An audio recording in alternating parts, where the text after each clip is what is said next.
네, 수요 예배에 오신 여러분 주님으로 환영합니다. 우리 시간은 다 함께 기쁨으로 박수 치시면서 이 눈에 아무신 거 아니 배워도 고백하며 나아가겠습니다.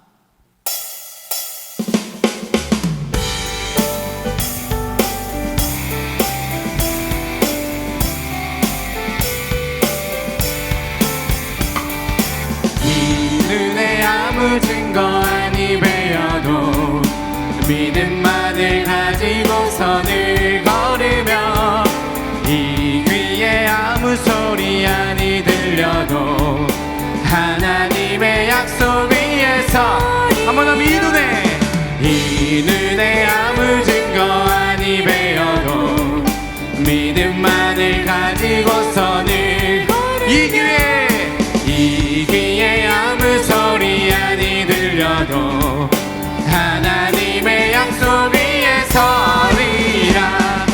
걸어가세 믿음 위에 서서 나가세 의심 버리고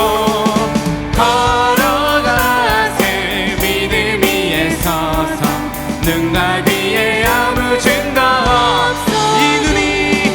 이 눈이 보기에는 어떠하든지 이미 얻은 증거대로 늘 믿으며 이 맘에 의심 없이 살아갈 때에 우리 소원 주 안에서 걸어가세 믿음 위에 서서 나가세 의심 버리고 걸어가세 믿음 위에 서서 눈과 귀에 아무 증거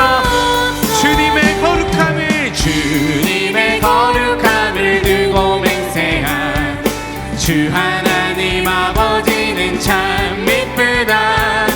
그 귀한 모든 약속 믿는 자 능치 못할 무슨 일이 있을 걸어가세 믿음 위에 서서 나가세 의심 버리고 걸어가세 믿음 위에 서서 눈과 귀에 아무 증거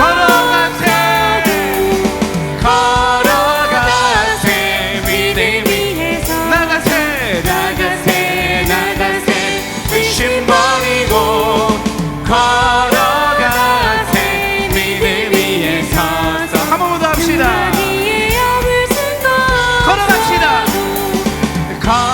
걸어가세 믿음 위에 서서 나가세 의심 버리고 걸어가세 믿음 위에 서서 눈과 귀에 아무 증거 없어도. 할렐루야. 우리 주님께 영광의 박수를 드립니다. 아멘. 걸어갑니다. 할렐루야.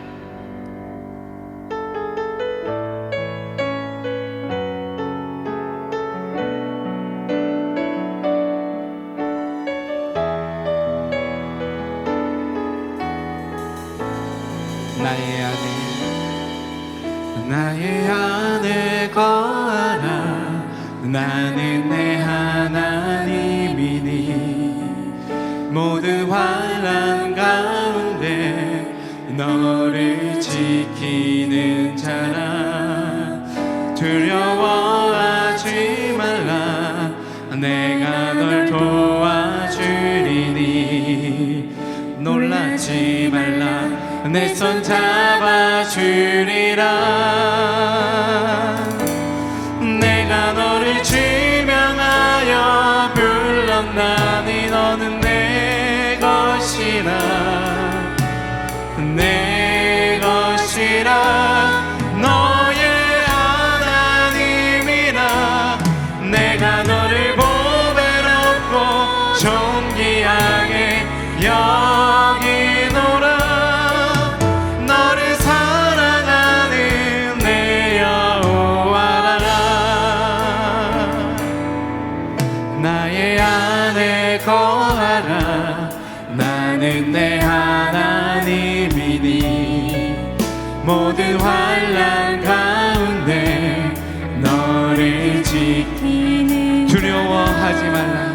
두려워하지 말라.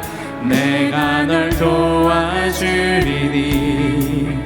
놀라지 말라. 내 손 잡아주리라. 내가 너를 지명하여 불렀나니 너는 내 것이라. 내 것이라. 너의 하나님이라. 내가 너를 보배롭고 존귀하게 여기노라. 너를 사랑하는 내 여호와라. 내가 너를 지명하여 불렀나니 너는 내 것이라. 내 것이라. 너의 하나님이라. 내가 너를 보배롭고 존귀하게 여기노라. 너를 사랑하는 우리 한번 합니다. 내가 너를 지명하여 불렀나니 너는 내 것이라. 내 것이라. 내 것이라. 너의 하나님이라. 내가 너를 보배롭고 존귀하게 여기노라. 너를 사랑하는 내 여호와라. 아멘. 우리 시간 함께 기도하기 원합니다. 하나님께서 이 시간 우리를 지명하여 부르셨음을 믿습니다. 주님 아버지, 주님 하늘을 바라보고 주님께서 원하시는 그 뜻대로 온전히 살아가는 나아가는 우리가 되게 하여 주시옵소서라는 고백으로 우리 시간 함께 기도하며 나가겠습니다. 기도합니다. 하나님 아버지 감사함을 드립니다. 하나님 아버지, 주님께서 이 시간 나를 지명하여 불렀습니다. 아버지, 나의 아버지, 나의 하나님이라고 말씀하셨으니 아버지 하나님, 주님의 뜻만을 바라보며 온전히 주께 원하시는 그 뜻대로 그 길대로 나아갈 수 있는, 걸어갈 수 있는 우리가 될 수 있도록 하여 주시옵소서. 아버지, 오늘 걸어가는 순종하는 우리 모두의 삶을 낼 수 있도록 주님께서 한번 채워주시고 주님께서 붙들어주시고 역사해 주시고 함께하여 주시옵소서. 이 모든 말씀 우리 주 예수 그리스도 이름으로 간절히 기도드립니다. 아멘.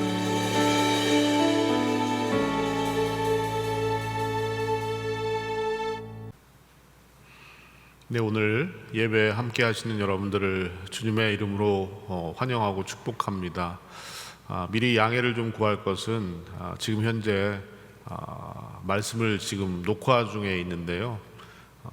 오늘 토네이도 복구 공사가 교회 곳곳에서 지금 진행되고 있기 때문에 공사하는 소리들이 아마 좀 들어갈 수도 있을 것 같습니다. 뭐 톱질하는 소리라든지 이런 소리들이 들어갈 수도 있는데 여러분들이 좀 양해를 해주시면 감사하겠습니다. 오늘 우리에게 주시는 하나님의 말씀을 먼저 함께 보도록 하겠습니다. 오늘 사사기 6장의 말씀, 사사기 6장 25절부터 32절까지의 말씀을 한 절씩 나누어서 읽도록 하겠습니다. 제가 먼저 사사기 6장 25절을 읽도록 하겠습니다. 그날 밤에 여호와께서 기드온에게 이르시되 내 아버지에게 있는 수소 곧 7년 된 둘째 수소를 끌어오고 내 아버지에게 있는 바알의 제단을 헐며 그 곁에 아세라 상을 찍고 또 이 산성 꼭대기에 내 하나님 여호와를 위하여 규례대로 한 제단을 쌓고 그 둘째 수소를 잡아 내가 찍은 아세라 나무로 번제를 드릴지니라 하시니라. 이에 기드온이 종 10사람을 데리고 여호와께서 그에게 말씀하신 대로 행하되 그의 아버지의 가문과 그 성읍 사람들을 두려워하므로 이 일을 감히 낮에 행하지 못하고 밤에 행하니라. 그 성읍 사람들이 아침에 일찍 일어나 본즉 바알의 제단이 파괴되었으며 그 곁에 아세라가 찍혔고 새로 쌓은 제단 위에 그 둘째 수소를 드렸는지라. 서로 물어 이르되 이것이 누구의 소행인가 하고 그들이 캐어 물은 후에 이르되 요아스의 아들 기드온이 이를 행하였다다 하고 성읍 사람들이 요아스에게 이르되 내 아들을 끌어내라. 그는 당연히 죽을지니 이는 바알의 제단을 파괴하고 그 곁에 아세라를 찍었음이니라 하니 요아스가 자기를 둘러선 모든 자에게 이르되 너희가 바알을 위하여 다투느냐 너희가 바알을 구원하겠느냐 그를 위하여 다투는 자는 아침까지 죽임을 당하리라. 바알이 과연 신일진데 그의 제단을 파괴하였은즉 그가 자신을 위해 다툴 것이니라 하니라. 함께 읽겠습니다. 그날에 기드온을 여룹바알이라 불렀으니 이는 그가 바알의 제단을 파괴하였으므로 바알이 그와 더불어 다툴 것이라 함이었더라.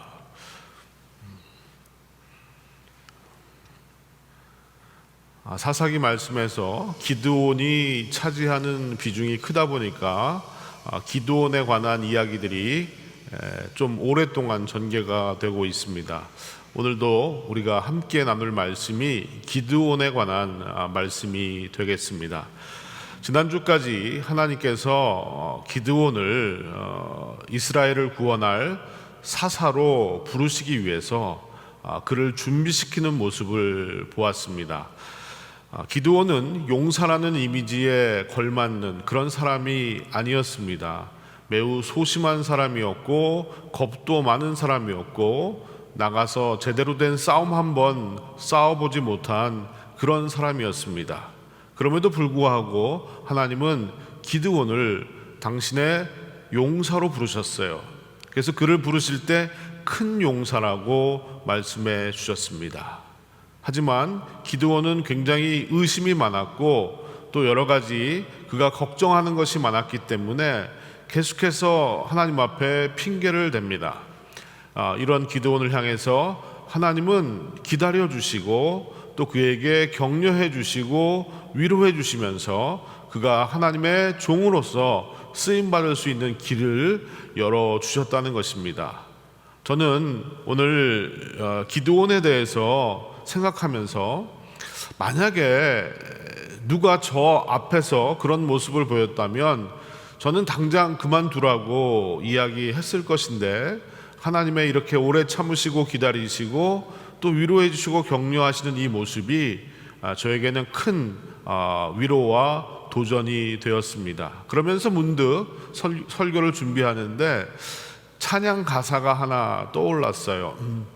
그 찬양의 제목이 뭐냐 하면 그럼에도 불구하고 라는 제목의 찬양인데 지난주에는 제가 설교 시간에 찬양을 불렀지만 오늘 이 찬양은 제가 좀 따라 부르기가 힘든 노래고 따라하면 오히려 은혜가 안 될 것 같아서 나중에 여러분들이 유튜브를 통해서 들으시길 바라고요. 제가 가사를 한번 여러분께 소개를 하도록 하겠습니다. 그럼에도 불구하고 라는 찬양입니다.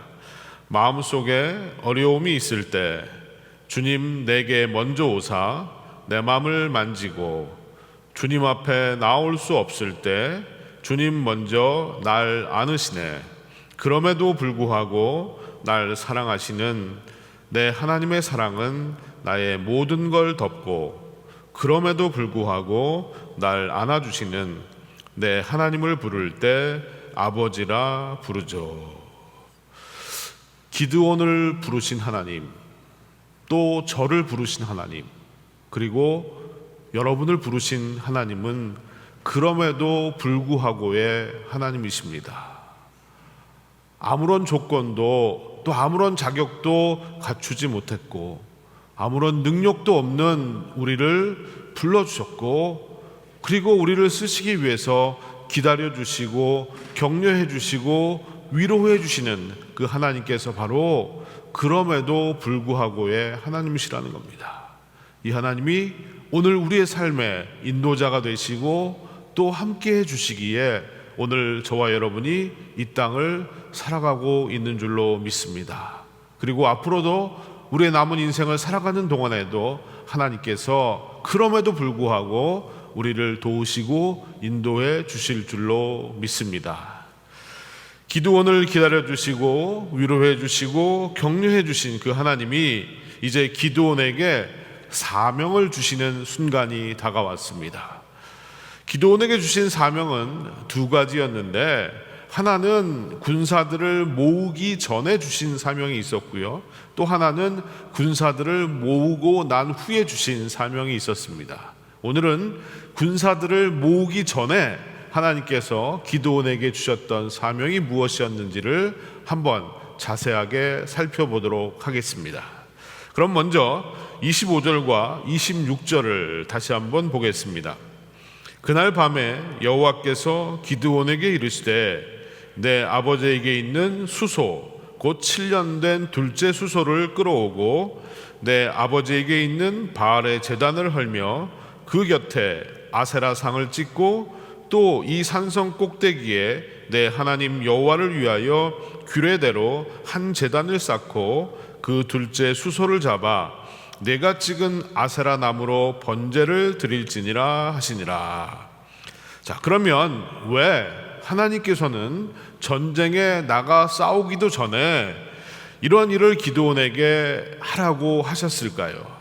그것은 기드온이 이스라엘을 구원할 사사로서 쓰임받기 전에 먼저 해결해야 될, 선행되어야 될 일이 있었기 때문입니다.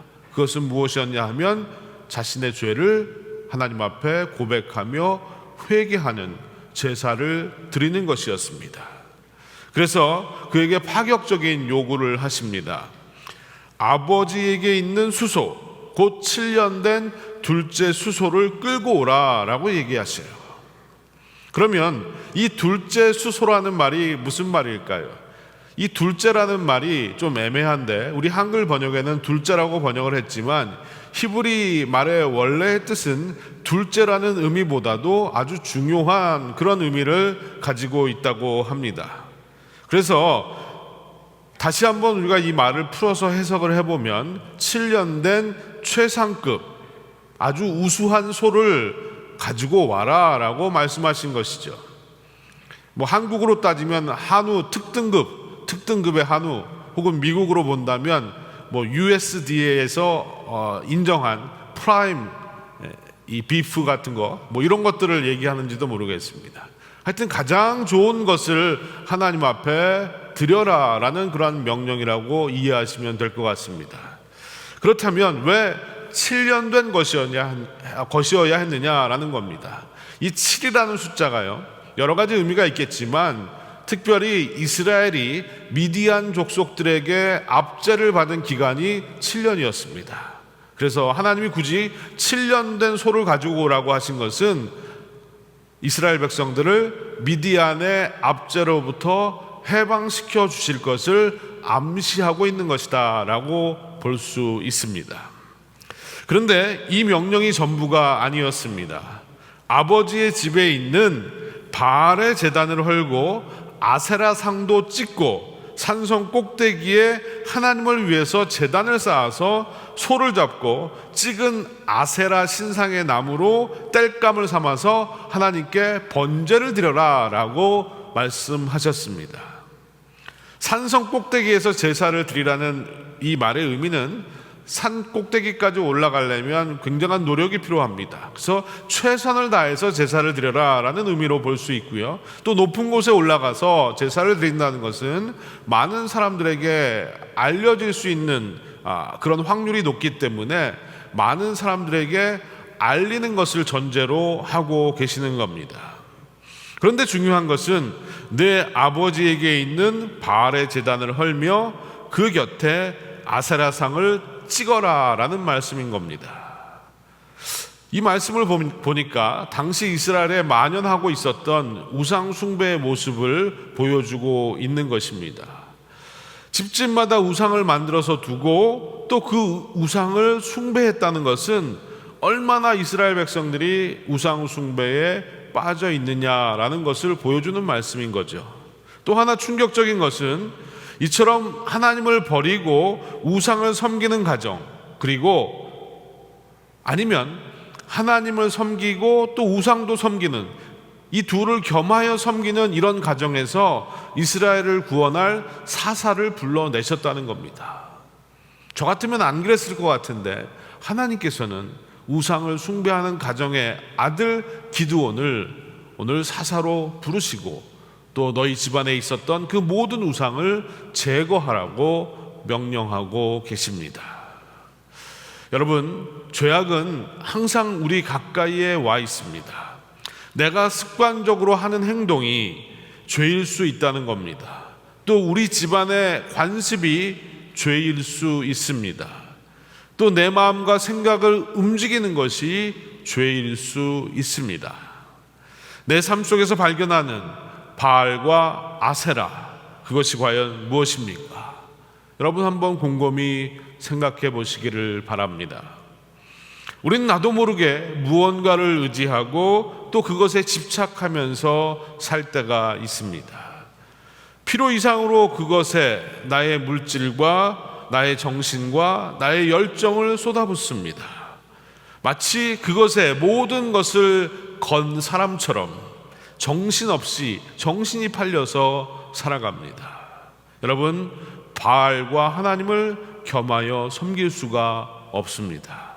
안타까운 것은 둘 중 하나를 선택하라고 한다면 많은 사람들이 하나님이 아닌 바알을 선택한다는 겁니다.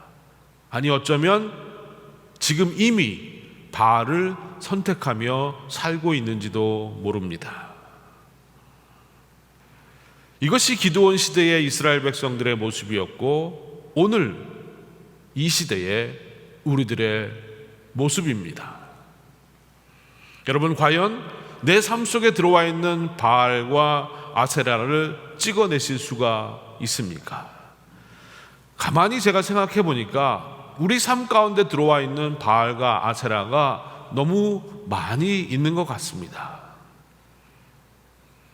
늘 나의 마음을 빼앗아가고 나의 믿음을 방해하는, 하나님께로부터 멀어지게 만들고 있는 많은 것들을 벗하면서 우리는 살고 있더라는 것입니다. 여러분, 오늘 하루를 사시면서 무엇을 하면서 가장 많은 시간을 보내셨습니까? 내가 시간을 가장 많이 쏟은 그것이 어쩌면 나에게 바알과 아세라일 수 있습니다. 그것이 바알과 아세라가 맞다면 찍어서 태울 수 있는 용기가 저와 여러분에게 꼭 필요하다는 것입니다. 그렇다면 기드온은 이 상황에서 어떻게 했을까요? 그에게도 이 일은 쉬운 일이 아니었던 것 같습니다. 27절 말씀을 보겠습니다. 이에 기드온이 종 10사람을 데리고 여호와께서 그에게 말씀하신 대로 행하되 그의 아버지의 가문과 그 성읍 사람들을 두려워하므로 이 일을 감히 낮에 행하지 못하고 밤에 행하니라. 일단 기드온은 사람들을 동원했습니다. 하나님의 말씀에 순종하기는 했는데 그 마음 가운데 두려움이 컸던 것 같습니다. 혼자서는 못하겠으니까 여러 사람을 동원한 겁니다. 그리고 낮에 하기는 너무 두려웠습니다.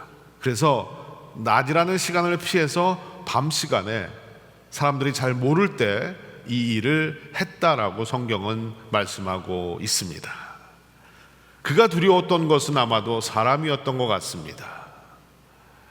때로 우리는 하나님보다 사람을 더 두려워할 때가 있습니다. 사람들의 눈치를 보고 또 사람들을 부단히 신경 쓰면서 살아갑니다. 다행히도 기드온은 사람이 두려웠지만 그래도 하나님의 이 말씀에 순종했다는 것입니다. 여러분, 말씀에 순종한다는 것은 쉬운 일이 아닙니다. 쉬운 순종은 없는 것 같습니다. 하지만 아무리 순종이 어렵고 두려워도 우리가 순종해야만 하나님이 우리를 사용하실 수가 있다는 것입니다. 순종을 통해서 내가 얼마나 하나님을 사랑하고 있는지를 시험해 볼 수 있습니다. 두려워도 순종하십시오. 겁이 나도 순종하십시오. 자신이 없어도 순종하십시오. 나에게 모든 것을 주신 주님께 나의 사랑을 드릴 수 있는 길은 순종밖에는 없습니다. 주님, 제가 하겠습니다 라고 순종하면 그 이후는 하나님이 인도해 가실 줄로 믿습니다. 그러나 한 가지 잊지 말아야 될 것이 있습니다. 순종한다고 해도 모든 것이 잘 풀리지는 않는다는 겁니다. 순종의 결과가 때로는 위험으로 다가오기도 합니다. 이어지는 말씀을 한번 보겠습니다. 28절입니다. 그 성읍 사람들이 아침에 일찍 일어나 본즉 바알의 제단이 파괴되었으며 그 곁에 아세라가 찍혔고 새로 쌓은 제단 위에 그 둘째 수소를 드렸는지라. 아침에 눈을 떠서 사람들이 보니까 눈앞에 참담한 광경이 펼쳐져 있었습니다. 바알의 제단은 무너져 있었고 아세라의 제단은 찍혀서 불에 타 있었습니다. 계속되는 29절과 30절 말씀을 보겠습니다. 서로 물어 이르되 이것이 누구의 소행인가 하고 그들이 캐어 물은 후에 이르되 요아스의 아들 기드온이 이를 행하였도다 하고 성읍 사람들이 요아스에게 이르되 내 아들을 끌어내라. 그는 당연히 죽을지니 이는 바알의 제단을 파괴하고 그 곁에 아세라를 찍었음이니라 하니. 아마도 자기들끼리 탐문조사를 펼쳤던 것 같습니다. 그리고 용하게 이 일을 행한 이가 기드온이라는 것을 알아냅니다. 이 사실을 안 그들은 기드온의 집으로 달려갑니다. 그리고 기드온의 아버지에게 이 일을 행한 당신의 아들을 죽이겠다고 협박을 한 것입니다. 이렇듯 기드온은 어렵게 하나님의 명령에 순종했는데 죽음의 위기를 맞이하게 되었습니다. 때로는 순종의 결과가 우리를 실망하게 할 때도 있고요, 또 우리를 낙심하게 할 때도 있습니다. 또 순종함으로 말미암아 내가 고생스러운 삶을 살아야 할 때도 있습니다. 하나님은 순종하는 모든 사람에게 우리가 바라고 있는 부요하고 또 안락한 삶을 주시겠다고 약속하지는 않으셨습니다. 부요함이나 안락함이 우리에게 주어지지 말지는 하나님의 선택입니다. 그래서 여러분, 순종이라는 것은요, 삶의 진정한 가치를 주님께 둔 사람만이 할 수가 있는 것입니다. 다른 것이 더 중요하다고 생각하는 사람은 결코 하나님의 말씀에 순종할 수가 없습니다. 우리가 어린아이들을 키울 때 보면요, 아이들에게 맛있는 것을 사줍니다. 그리고 아이들이 막 그것을 먹을 때 괜히 아이에게 테스트를 해보는 거죠. 네가 먹고 있는 거 조금만 나에게 줄 수 있냐라고 하면 대부분의 아이들은요, 욕심이 나서 안 된다고 말합니다. 엄마 아빠가 사준 건데도 불구하고 아이들은 마치 자기 것이라고 생각하고 그것이 더 중요하다고 생각을 하는 거죠.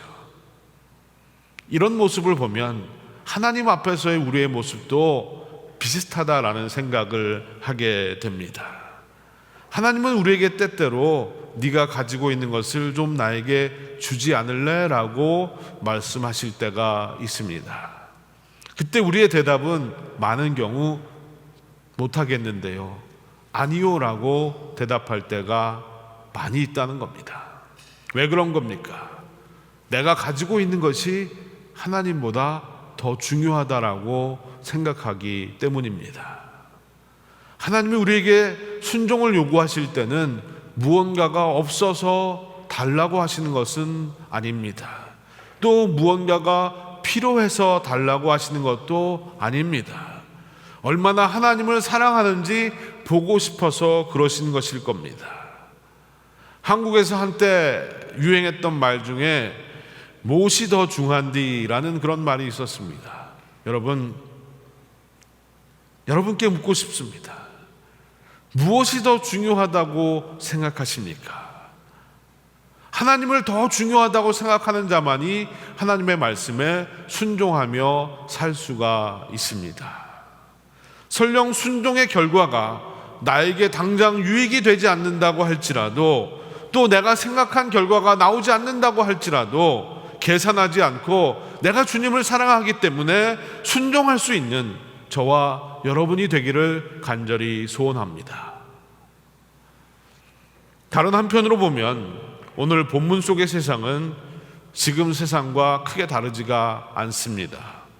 거꾸로 가는 세상이기 때문입니다. 여러분 생각해 보십시오.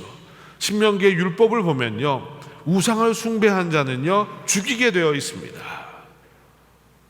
그렇다면 오늘 우상을 숭배하고 죽어야 마땅한 자들이 오히려 우상을 파괴하고 무너뜨린 사람을 찾아와서 죽이겠다고 말하고 있는 겁니다. 적반하장인 거죠.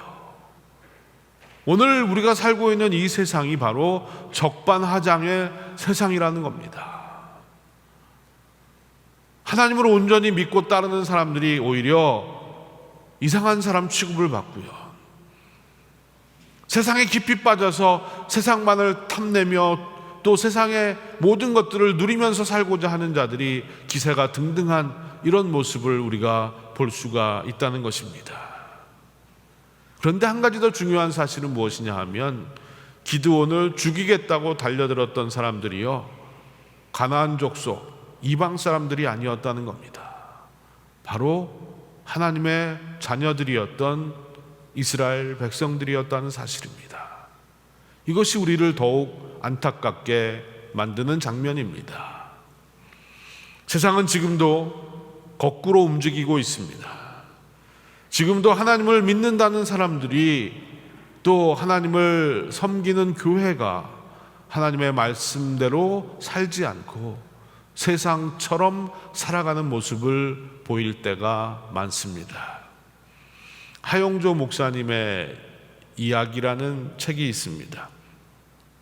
그 책에 나온 이야기를 여러분께 한번 소개시켜 드리고 싶은데요, 영국의 한 작은 마을에 교회가 세워졌습니다. 근데 그 교회에 들어가는 정문 입구에 이런 아치를 만들고 거기에다 글귀를 하나 새겨 넣었는데, 어떤 글귀를 새겨 넣었냐 하면 We preach Christ crucified라는, 예수님께서 십자가에 달리신 것을 설교한다라는 그런 글귀를 거기에다 적어 놓았습니다. 이 교회 성도님들은 예수님이 십자가에 못 박혀 돌아가셨다는 사실에 너무나 감격하고 감사했고, 또 그 이야기를 설교로 듣고 싶었습니다. 그리고 이 교회 목사님도 예수님께서 우리를 위해, 나를 위해 십자가에 죽으셨다는 사실을 설교를 통해서 전하고 싶으셨습니다. 그러나 세월이 가고 시대가 바뀜에 따라서 사람들은 예수님이 십자가에 못 박히셨다는 그 사실이 너무나 진부한 말씀처럼 들려왔습니다. 더 이상 매력적이지도 않았고 더 이상 듣고 싶은 말씀도 아니었습니다. 그런데 아이러니하게도 교회 정문 앞에 심어 놓았던 담쟁이 넝쿨이 점점 자라서 솟아 올라가면서 crucified라는 이 글자를 가리워 버렸습니다. 그리고 또 얼마의 시간이 지난 후에 담쟁이가 더 자라서 We preach Christ라는 그 말만 남았는데, 그 중에서 또 Christ라는 이 단어를 가려버렸습니다. 그래서 이제 남은 단어는 We preach라는 단어밖에 남지 않게 되었다는 겁니다. 무엇을 설교하는지 아무도 모른 채 설교를 한다는 것입니다. 결국 복음을 잃어버린 교회가 되고 말았습니다. 예수 그리스도와 십자가가 빠진 그 설교는 온전한 설교가 아닐 것입니다. 예수 그리스도와 예수 그리스도의 십자가를 믿지 않는 교회는 진정한 교회가 아닐 것입니다. 세상은 갈수록 교회를 흔들고 있고 복음을 흔들고 있습니다. 거꾸로 가는 세상 속에서 우리는 아니라고 말할 수 있어야 한다는 것입니다. 교회는 거꾸로 가는 세상에 하나님의 진리를 선포할 수 있어야 하고 예수 그리스도의 십자가의 복음을 나타낼 수 있어야 하는 것입니다. 그 무엇보다도 중요한 것은 예수 그리스도의 십자가의 그 복음을 잃지 말아야 한다는 사실입니다. 설령 세상이 우리를 죽이려고 달려든다 할지라도, 여러분, 우리에게 두려움이 있을지라도 순종의 자리로 나아가야 합니다. 예수 그리스도의 십자가를 붙들고 우리는 그 말씀에 순종하는 삶을 살아가야 한다는 것입니다. 순종하는 자에게 하나님의 은혜와 하나님의 인도하심은 늘 함께 하시는 줄로 믿습니다. 이스라엘 백성들이 기드온을 죽이겠다고 달려들었을 때 그가 죽었을까요? 어떻게 되었을까요? 하나님이 그를 지켜주셨습니다. 이어지는 말씀을 한번 제가 보도록 하겠습니다. 31절입니다. 요아스가 자기를 둘러선 모든 자에게 이르되 너희가 바알을 위하여 다투느냐? 너희가 바알을 구원하겠느냐? 그를 위하여 다투는 자는 아침까지 죽임을 당하리라. 바알이 과연 신일진데 그의 제단을 파괴하였은즉 그가 자신을 위해 다툴 것이니라 하니라. 여기서 나오는 요아스는 바로 기드온의 아버지입니다. 아버지가 등장을 하는 거예요. 그리고 아버지가 이런 말을 합니다. 바알이 정말 참 신이라면 너희들 왜 이렇게 난리를 치느냐? 바알이 신이라면 알아서 하지 않겠느냐? 알아서 일어날 것이고 알아서 기드온을 벌할 것이다. 기다려라 라고 이야기하는 장면입니다. 여러분, 이 한마디 말에 사람들이 소동을 벌이다가 모든 것이 잠잠해졌습니다. 그러면 요아스가 왜 이런 모습을 보였을까요? 자신의 집안에 우상 신전을 만들고 우상을 섬기던 사람이 갑자기 왜 이렇게 태도가 돌변했을까요? 그 이유를 알기는 쉽지 않습니다. 성경에서 말씀하지 않고 있기 때문입니다. 학자들은 추측합니다. 자기 아들을 사랑하는 부성애가 발동을 했기 때문에 아들을 보호하려고 이런 말을 했을 것이다. 충분히 가능성이 있는 말입니다. 또 한 가지는 기드온의 모습을 보고 자신의 어리석음을 깨달았고 신앙적인 결단을 한 것이다 라고 이야기하기도 합니다. 이것 역시도 충분히 가능성이 있습니다. 어쨌든 간에 자식을 사랑하는 부성애가 발동을 했던, 하나님을 향한 믿음의 결단이 있었던 간에 하나님께서는 이 요아스를 통해서 순종했던 기드온을 보호해 주셨다는 사실입니다. 여러분, 오늘 우리가 사는 세상 속에서도 날마다 우리는 죄악과 싸워야 합니다. 두려움이 있지만 나의 능력은 보잘것이 없지만 내가 순종하면 하나님이 싸우시고 하나님이 지켜주실 줄로 믿습니다. 하나님이 승리케 하신다는 거예요. 여러분, 이 하나님을 믿고 순종의 삶을 결단하고 나아갈 수 있는 저와 여러분이 되었으면 좋겠습니다. 어떤 성도가 사업의 실패로 인해서 큰 시련을 당하고 있었다고 합니다. 그날도 밖에 나가서 일자리를 찾다가 집으로 힘이 빠져서 돌아왔는데요, 휠체어에 앉아있던 딸이 집에 들어오는 아빠를 보면서 반갑게 맞아주었습니다. 그 딸은 걸을 수가 없는 그런 장애를 가지고 있었던 딸이었습니다.